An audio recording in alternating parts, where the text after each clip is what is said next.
Соня сидела на скамейке и не знала, что делать дальше. Как вдруг к ней подошел незнакомый мужчина.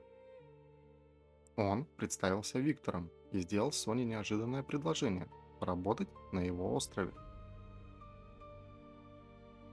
Она сразу согласилась, но прежде чем отплыть, Виктор привез Соню в дорогой магазин и дал ей свою карточку. Соня никогда не носила такой дорогой одежды. Она смотрела на себя в зеркало и не узнавала. Это было как в сказке. Яхта отплыла. Море было спокойным. Она думала, может все наладится. Но внезапно небо потемнело, волны становились все выше и выше, и одна из них разрушила яхту.